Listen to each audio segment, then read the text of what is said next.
Queer Centric is a platform for voices in the margins. It's a place where we can talk about anything because the art of conversation is missing, and I want it to be a place where we sit down and we talk about important subjects that affect all of us that are in the community. And it just so happens to be I'm a big old weirdo. I just want to do it all because here's the big secret that everybody knows and no one really talks about. You live one time. And I don't care if you're 20 or 112. If you want to do something, do it. Because it's never going to be a better time than right now.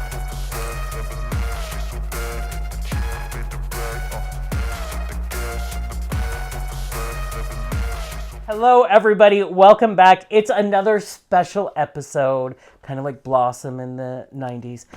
Special episode. It's Jonny and friends. We're going to do this about once a month where I bring on a friend of mine and we are just going to talk shit for, the next 30 minutes. We'll see. We talk a lot. Who knows? We'll be here till tomorrow.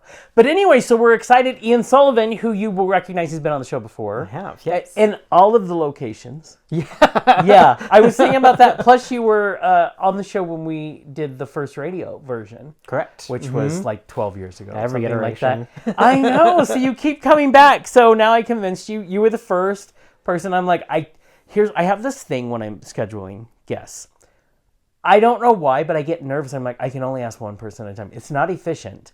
Because I'm like, I can't then everybody wants one date. And so you just go one at a time. Listen, it takes me forever to schedule guests. So so you said yes. I did. So you were happy tired to be here. Or something, I told you earlier, we were texting. I said, this is the first one of this. So we're just kind of going in and feeling it out. So here we are, everybody. No judgment. Your camera's there. My camera's there. Super excited. I would like to point out my beautiful red glasses. I have blue and purple and white and black. Ooh. I bought a bunch. Listen, this was all pre my card being stolen. I was on a shopping spree. I have 5 new jackets. Something comes over me. And I can't help it. I hate shopping this year for some reason. I blame Palm Springs. I can shop in Palm Springs because it's made for men like me. Right.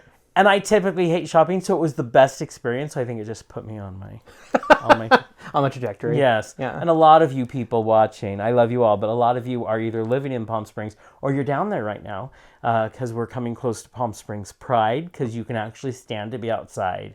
It's still hot, but it's not crazy. Not hot. So have you been to Palm Springs? I have not. I know it's on my list. I'll hopefully go soon. You would love it. I think so too. It's so much fun. That's fascinating to me. No, you would love it. But you have to be careful. You'd be eaten alive.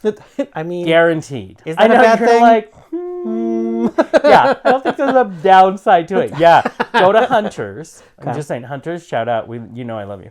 I've been on their screens many a time. Hunters is it's the good like 101. Okay. Like start at Hunters.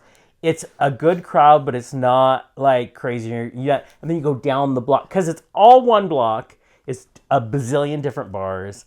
You can go to a piano bar. You can go to the Go-Go Boys, which I really enjoy. You can go all of it. And then you just take a couple blocks off the strip and you get to the naughtier ones. Oh, and those are fun as well. So I highly recommend anybody go there. Well, so I wanted to say, I like to talk. Shocking. I've seen it once or twice, yeah. Right, just a few. Typically, I'm so demure. I love talking with my friends, and I enjoy just picking some random topic, right? Yeah. So today, I'm just like, what's going on, people? What's happening around me? And I didn't want to talk politics because I got enough anxiety going on with that. But this is fascinating. So this will kind of lead into all different sorts of things. But you know who Sean Mendez is? I do, yes. Everybody and their mom is freaking out because he released a song called The Mountain. Okay. Not Miley Cyrus's song. This is his own. He wrote it, and apparently they're saying this is his comment on, everybody's been whispering about his sexuality for years, right? Mm-hmm. And then he's got a great voice. I love his voice, always have. Then I listen to The Mountain, and then I'm like, what? I think there's one line in the whole song that I'm like, maybe that has something to do with sexuality. He does say boys or girls in one sentence. But he's commenting on how people are always saying, does he love boys or girls? And I'm like, is that a comment or is that just like people keep saying this? Yeah. You know what I mean? So, so on that, and then they're saying, so at his Colorado concert, which was recently, he decided to talk before he did the song. And The Advocate picked it up. Oh. And they're saying that he says this quote where it's, guys, people keep asking me, and he's 26 years old, and I'm just figuring it out. Which, on one hand, he has every right to just figure it out. Absolutely. I am gonna don't come at me, but because it doesn't matter to me. I'm like I'll sleep with him if he's straight or gay. I don't care, or I'll be nice and just say hi. Either way, but this idea that he's been a man of the world. Let's be honest. If you are famous, I'm pretty sure he's figured it out, but he doesn't owe that to me. Right. But I do love that, and that's what everybody's latching onto. He's just figuring it out, and then he has this song. I'm like, this is a whole lot of nothing. So we'll go in a little bit. Your thoughts on Shawn Mendez? I had seen that he was back up in social media, and I was like, okay, something was said, or a picture was shared, or something. Right. How I wish a picture was shared. But not really surprised that it's kind of a something nothing. Yeah. Kind of a thing. I'm just surprised it's a huge something nothing. Like, why are we... I kind of also wrote off the conversation when it's like there was that video clip of, I think it was like Taylor Swift was like putting like eyeshadow on him or something like that. Right. And he like very much ran away from it. I was like, okay, so either you're not ready to talk about gender expression and sexuality right now, or you really are offended. Either way, like I'm just not. Yeah, and that is you're like, I don't have the capacity to deal with that bullshit right now. Also, here's the thing, because recently he was in the news during the summer for being a part of a cult or whatever. Oh, I missed that. That was it. Yeah, you should look at it. It's interesting. And the other thing is he mentions that in the song as well, saying that he went to the desert and people are saying it was a cult, and how in the end it doesn't matter because he's happier than he's ever been. And I'm like, he's probably culty, but also he's doing fine. Yeah. And does he owe... This is the big conversation to me. I don't feel like he owes me anything, but do you remember back in the day, like when I had the original radio show, we had Michelangelo Signorilli on. He was known for outing people in Hollywood on purpose because that was before he was known pre-laws changing. Right. We have any rights, pre-marriage. And so he felt it was, and he came from the ACT UP era, so, they were a little more militant. So I am reminded of him where he thought, but I still think it's two different times. Like, you know what I mean? I compare it a little bit more to, Kit Connor, who plays like the main lead and love interest or whatever, in Heartstopper, was one of the few cast members when season 1 came out that hadn't already outed themselves or wasn't already living out. Exactly. And got, frankly, bullied because everyone either assumed A, you need to come out, or B, you're a straight man playing a queer character. Yeah. So he just came out in a very quick little tweet. It was like something along the lines of like, you missed the point of the show. Yes. And then shut down his Twitter. Yeah. Which I kind of feel like I'm always impressed by artists who don't do social media. Because I'm like, that's probably the healthiest thing you've ever done.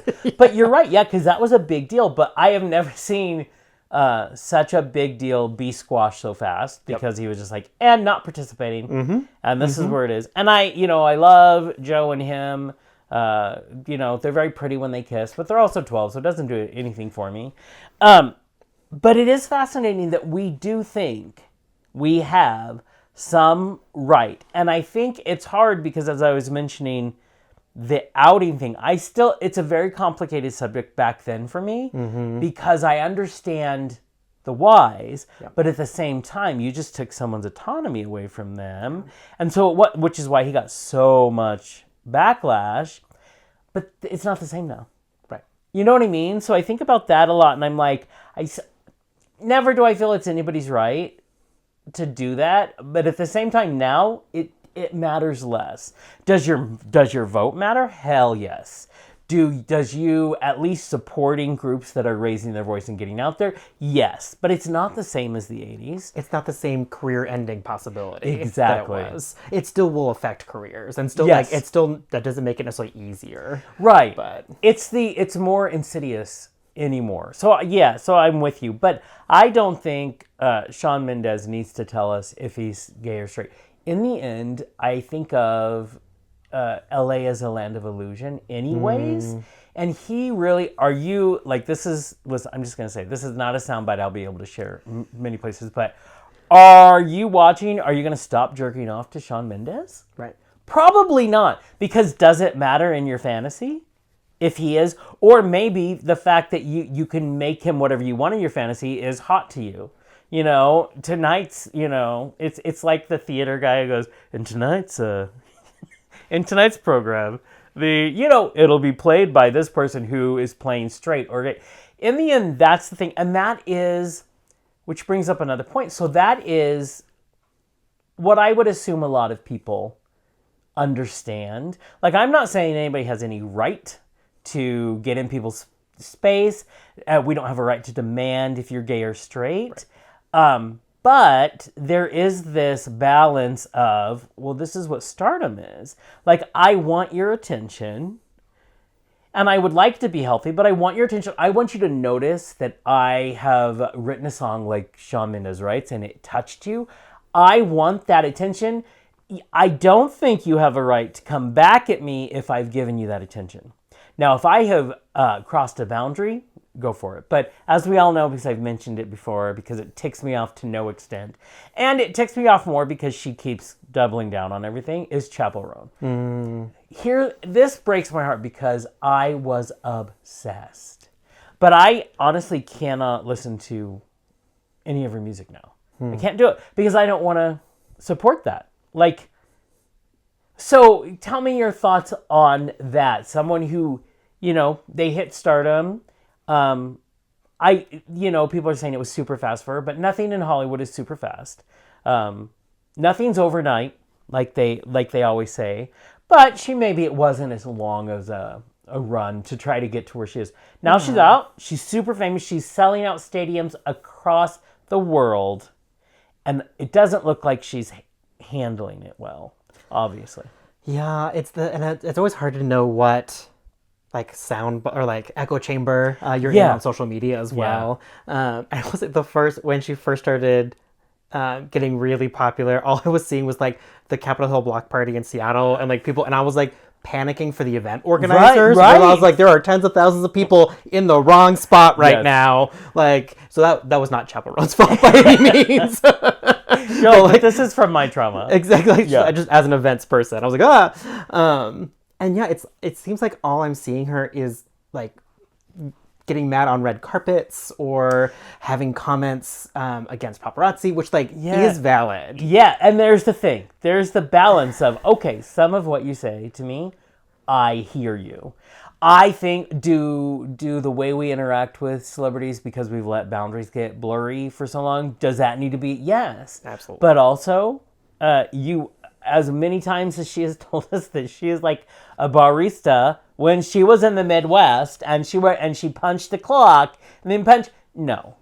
Like, then don't gaslight us and act like stardom is a surprise to you. Right. What's like these big concerts where she wasn't headlining but then filled the festival or what have you, she was still invited to those festivals. Exactly. Small names are not invited to those festivals. No, exactly. And she's calling people out at her own at the festival she's at.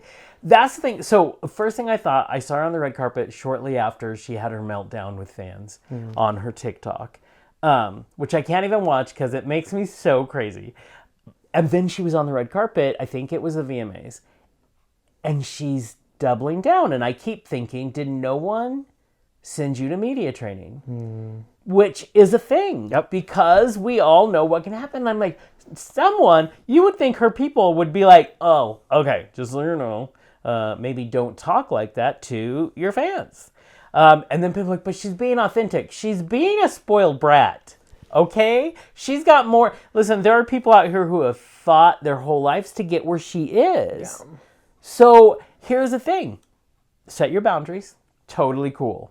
do not like make your trauma go on to everybody else. You know what I mean? And for her to say that no one has the right to connect because she's a songwriter. And I mean, no shade at all. She's good. She knows what she's doing. Those songs, I loved the whole album. I admit that. I won't listen to it. I won't support it. But she's good at what she does. So are you telling me you were hoping no one connected to your songs as a songwriter? And I also think I would love for you to, go talk to the divas of the past. I would love for you to talk to Dolly. I'd love for you to talk to Reba or to Bette Midler and learn what grace is. It's not the same thing because I think. So I'm about to compare JoJo Siwa to Chapel. So yeah, it's not the same thing. I'm gonna preface that. JoJo Siwa, and no apology, is going right after what Chapel Roan has. Right? What she wants that because so bad. JoJo is very much I invented gay pop and just totally blind to any history. Exactly. Whether it be officially out folks or the decades of divas and closeted folks we've had, sort of a thing. And Chapel doesn't do that. She does name some of her inspirations and things like that. But then as soon as their name kind of feels walks away from that. Yeah, it is weird to me. Because she has made statements that is pro her gay fans. Because, and I say, a lot of the gays have stayed hardcore and are there for her. And I'm like, okay. But it's hard. Because you're right. But learn something. I think it's in the approach. I think it's in the way that she has chosen to deal with. Mm-hmm. I feel like there's a classier way. Bette Midler is known, because that's of my generation. Bette Midler did a thing on Johnny Carson, and she said, I would get so annoyed with people who would come up to me on the streets, with people, and then one day I realized, all these fun things I get to do, it's because of these people, and maybe there's a different way to be or to say, no, thank you, not right now, or I'm going to do this picture, than to just be it's almost like an entitlement issue. And for Chapel Roan, that's what I feel. And I think sometimes entitlement comes back around because Bette Midler's made some pretty transphobic comments recently as well. So I think she's forgetting that her community is not just cis gay men as well. And I do think that's and don't you think this, and I hate to say, I don't even want to say it out loud because it makes me sad, but also there's a product of you are older and it means you need to maybe make sure you check in and educate about how the world has changed. Because the world has changed and you are insulated. Especially in entertainment and pop culture. Yeah. It's changing even more rapidly as social media has ballooned and I think all the time, I think back to some aunts and uncles or grandparents, and I think all the time, I hope I always check in. Yeah. Because I feel like it gets easier to be horrifically say things. So I agree with you on the Bette Midler front. I just think there's a grace you have to, and that's what I hope for Chapel. You know what I mean? She obviously has patterned herself off after Gaga, but there's not the same polished. You know what I mean? Mm-hmm. Even in Gaga's more irreverent days, she knew exactly, what was going on and where and that's what gets me. I feel like you've been given all these beautiful things. Don't say yes to a sold-out European tour if you're going to cancel 3 of those shows. Don't say yes to them. And then blame it on... It's very much... I'm having this conversation with my family now. I have certain nieces and nephews who are different than I was raised. Mm-hmm. Even though we're pretty sure... pretty sure they were raised like us, but apparently not. Because, all the studies are coming out about millennials and they're losing their jobs in droves, and why do we think that is? I have a friend who is getting doctorate, and there's a class you take for a whole semester based on generational attitudes and how they approach. Mm-hmm. And I'm so I see it. I have this amazing person in my life, very amazing. I don't want to call him out, but I am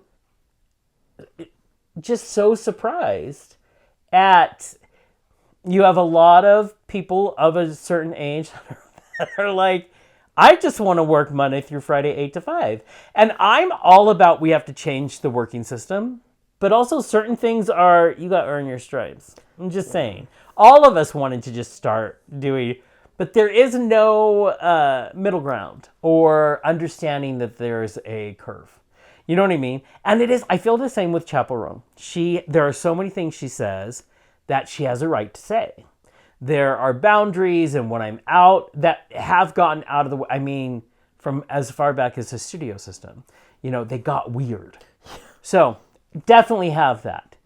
But then taking it to an entitled area of just being so rude and mean. Well, those are not the stars I want to support. Yeah. Those are not the people I want. So, y'all have heard this. But it's the Sean Mendez of it all. It's the Chappell Roan of it all. Partially, it keeps their name going. Yeah. Which is part of the game.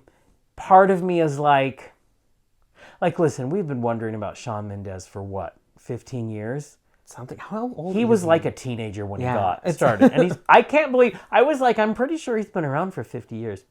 And then they're like, he's 26 years old. I'm like, what? Where does time go? So, but I don't care anymore. Yeah. I don't know what, I mean, but it brings up another interesting thing. So, all of this conversation, you are thrust into stardom. What do we have a right to know as fans? What don't we have a right to know? If you have gone, if you are a secret serial killer, I feel like that your fans have a right to know this. But who you have sex with or don't have sex with, I feel like it's not changing anything. Mm-hmm. It's not life-threatening the world or whatever. But it brings up another conversation we tend to have as gay men. The new Daniel Craig movie is called Queer. It's by A24, and they just dropped the new trailer. It's doing amazing at the film festivals. And first of all, it looks so good. I don't appreciate that the preview has a centipede running around. I don't like that part because A24, they have tricked me before. But it's very much like 1960s Mexico and finding your connection to another man. And so the two lead actors are here's the other thing. Two lead actors are thought to be straight, these two guys. Mm-hmm. And they could be, but like I said, I haven't asked them, and I don't think they have to tell me. Mm-hmm. But that's the thing I think about now, because I watched Supernova. It has the guy who played Darcy in like the old Wuthering Heights type movies. Oh my God, I'm so bad at him. Anyway, Stanley Tucci and he play these two gay men, older, and it's brilliant. It's a beautiful movie. Not once did I give a shit if they were straight or gay, because they delivered it with such respect, and that's what I want. Do I think representation matters? Yes, I do. But it's another fine line. Conversation. So, are we going to card straight actors now? Or straight actors and be like, if you're going to play this gay role, I need you to prove. And then that gets problematic. Yeah, real problematic. You know what I mean? First of all, Stanley Tucci, I think, has played more gay and queer characters than straight characters. Yeah. And I'm kind of okay with it. I know. With him specifically. I feel like he's an honorary gay guy anyways. Even in like Easy A, where he plays the dad, and they're hinting about his like college experimentation day. Which I love. And I love Stanley Tucci. He is amazing. But it's like, you look back and how many roles that were where the character was queer did they win Oscars for? And almost every time, I think, or every time so far, it's all been straight folks. Straight guys who, they're like, oh, that was such a range you had to do. Yeah, so groundbreaking because you fell in love with a man. Ooh. Yeah, exactly. Well, look at the newest what the hell thing with the Joker. Joaquin Phoenix, who pulled out of this big movie that they're supposed to because it's supposed to be pretty like NC-17 and everything, pulled out because he got cold feet. I'm like, what? Like, maybe don't even think about that project. But it's this idea that, so he's already worried about the judgment if he plays a gay guy, right? Right. Then you have Daniel Craig, who we perceive, he was Bond, we perceive him as straight, but what is our end goal? First of all, there was definitely a couple lines when he played Bond that alluded to the fact he was not purely straight. Yeah, and I love they were definitely playing to the queer audience. But he's a super spy. He's gonna fuck who he needs to fuck to get it done. Yeah. So I agree with you. But yeah, it's because he also, like, when he played the detective in that movie, Knives Out. Yeah. Which, like, frankly, I think he's And then just choosing fun roles at this point. I think too. so. I feel like he is too. He's like, I made enough Bond movies, I can do what I want. Yeah. But Knives Out, where he, in the end, we do find out in the sequel that he is gay. And he has, they're so cute together. It is fascinating. But where is the line between it's important, representation is important, and acting is important, and where does it matter? Yeah, and I feel like it's starting to get a little blurry because, like, right, if people are gonna want you to flip that coin too, in that Jonathan Bailey has also played quintessential straight characters, and that's what his career he's done both. But like the hoary Bridgerton brother, sort of a thing, and then Fiyero now in Wicked, Exactly, which while at the same time also playing quintessential queer characters. And it's like, so was he not allowed to play straight characters then?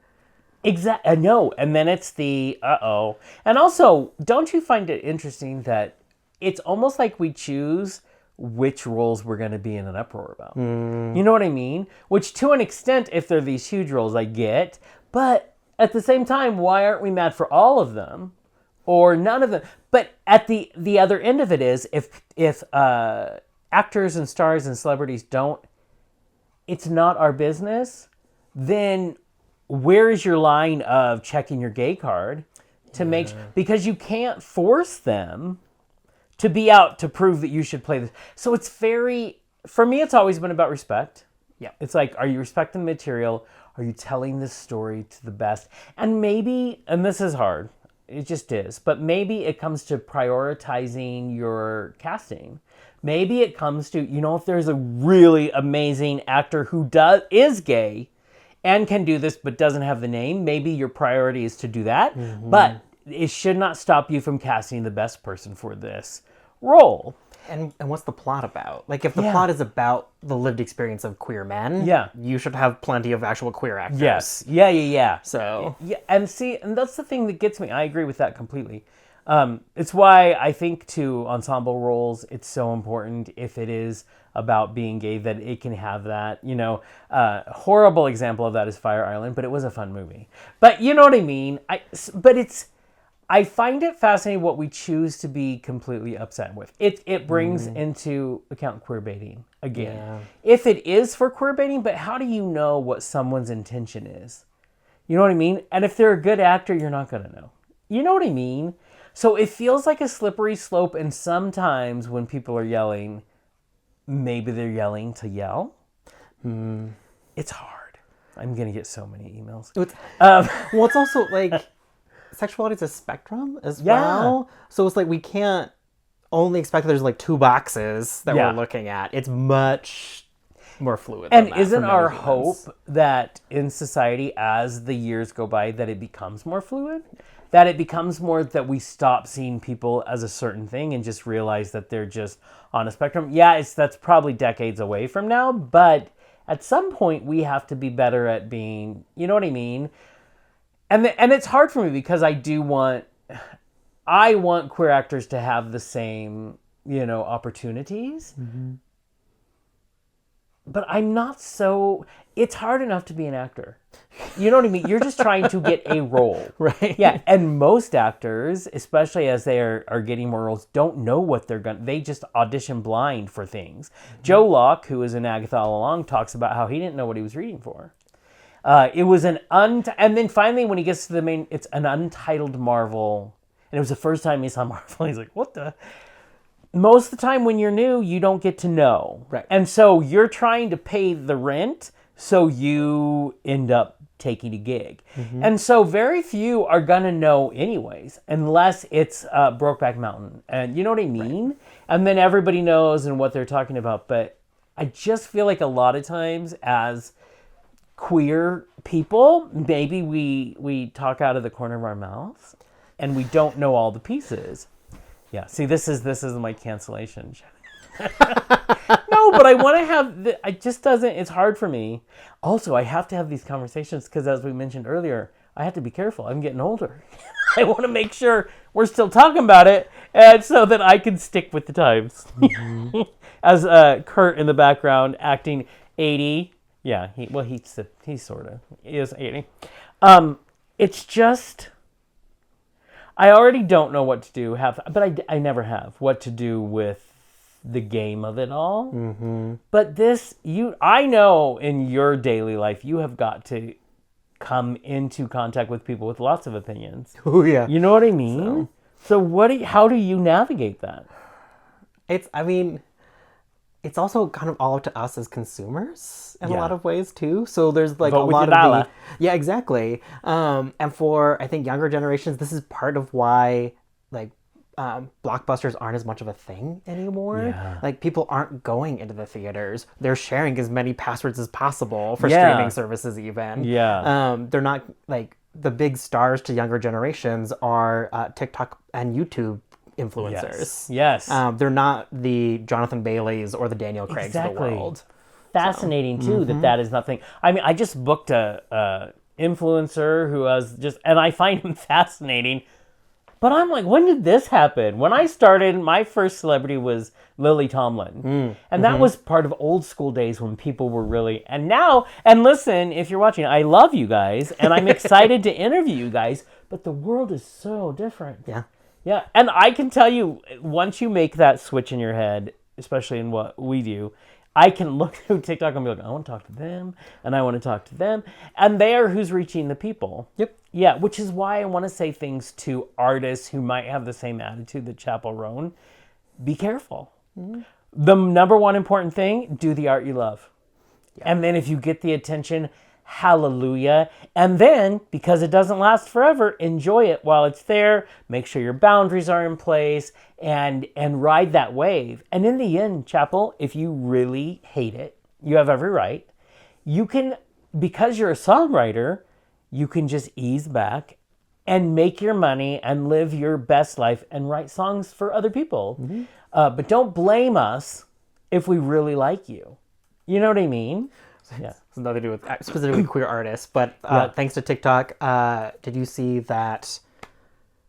Oh my gosh, I'm not gonna blank on her name. So Adele had a surprise visitor at one of her shows. So it's My Heart Will Go On. Celine Dion. Sorry, I don't know why. Oh, I would die. That's right, because she's in Vegas. So Celine was like, of course, in like a VIP box or whatever, and like mid-song, as Adele's walking, so apparently she wasn't briefed on the fact that she was in the audience. Wow. Like starts sobbing mid-song, sort of thing. Because and wasn't Celine's residency at the same spot too? Yes, exactly. And like, she's gone through all those struggles. So it's like these two like powerhouse singers like have this moment, and then Adele had everybody like stand up and applaud. I need to find every video of that. That's but like two folks who have had to work their way through, like understand their audiences, understand the struggle, like because like Adele's had to cancel before because of health reasons and this, that, and the other thing, and with that said, though, don't you? This was the other thing that got me.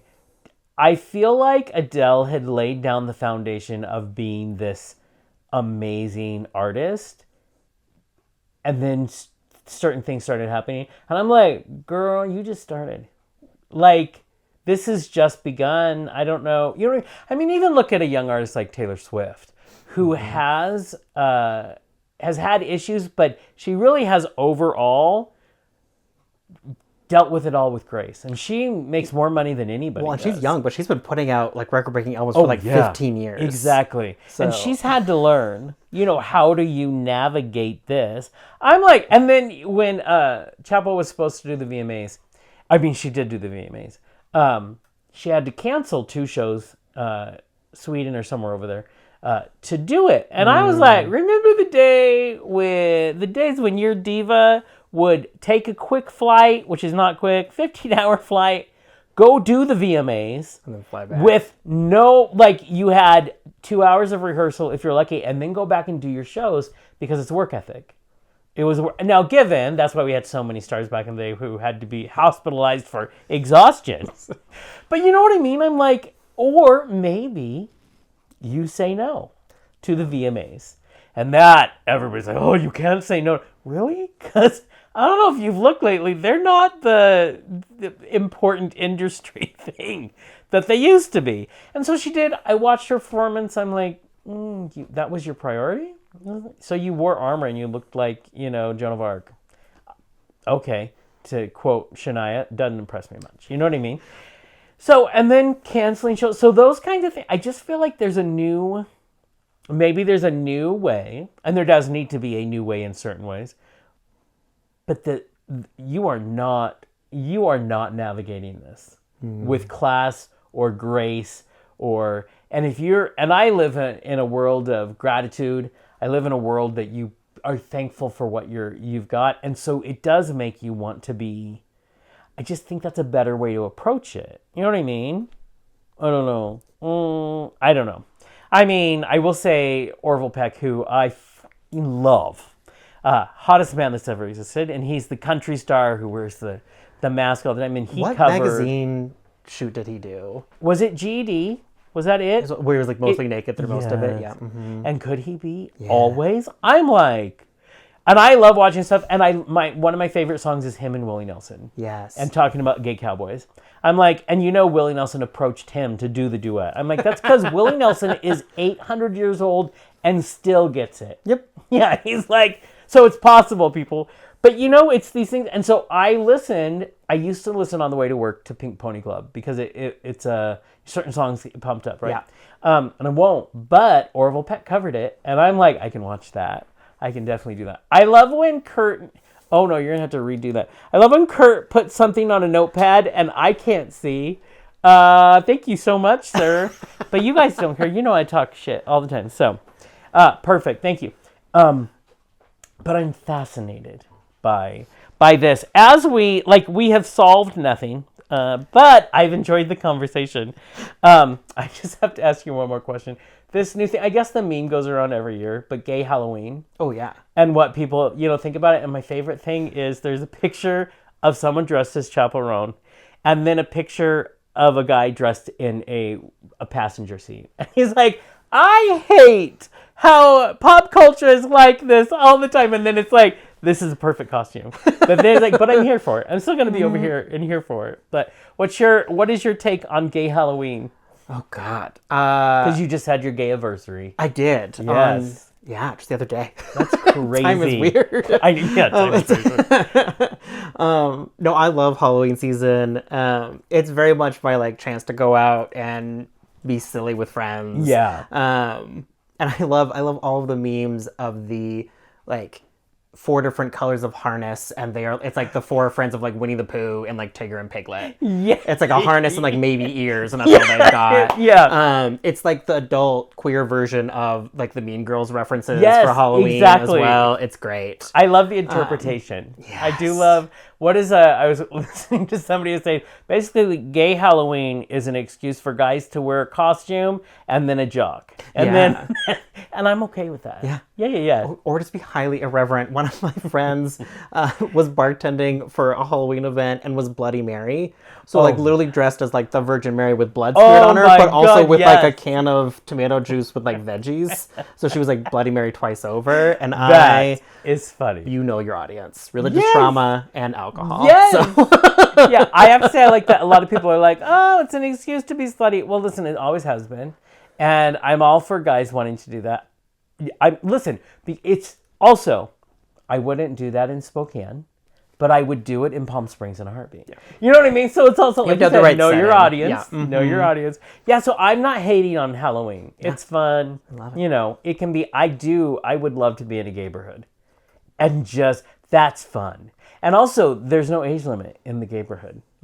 As long as you're right, I'll give you candy if you would like to show up in your whatever it is that you've decided is a costume. Mm-hmm. Yeah, I'll do it. I'll give you candy. Yeah. Should we do a trunk or treat just for the adult gays next year? That would be amazing. Yeah, I think that is our challenge.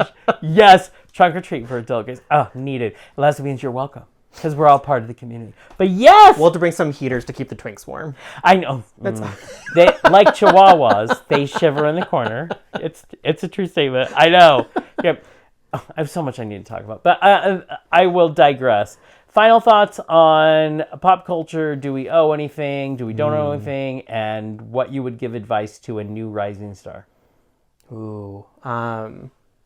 Do what you love. People notice when you're doing what you love. Yeah. And keep it simple. Don't overcomplicate Yeah. life. Like, you don't need to do a video where you tell people how mad you are and you're not going to support the Democrats or the Republicans, and then you have me yelling at my phone. No one asked you to. No one asked you to. You are not that important. Like, be who you are, but don't be delusional. Or even like the 1,800 concerts in a year.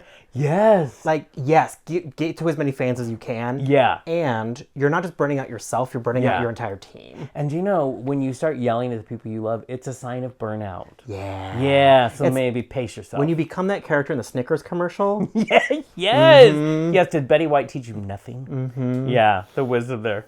I love that. This is so much fun. So this is the first Jonny and Friends, and you're going to just get to know that I know a lot of different kinds of people, and we all have opinions. So I love that. Remember, you catch our show on thequeercentric.com every Monday. We're back to releasing on every Monday. I've been enjoying the new season, and we hope you all have too. Remember to go check out the first roundtable that just got released, talking all about influencers and how maybe that can help a new economy.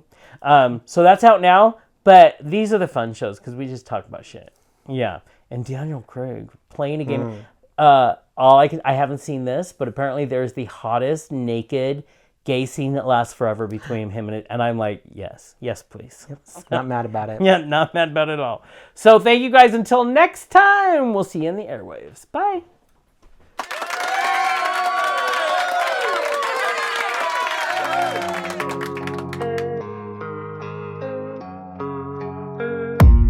I don't really know what comes next. I'm just doing my best, even though I'm so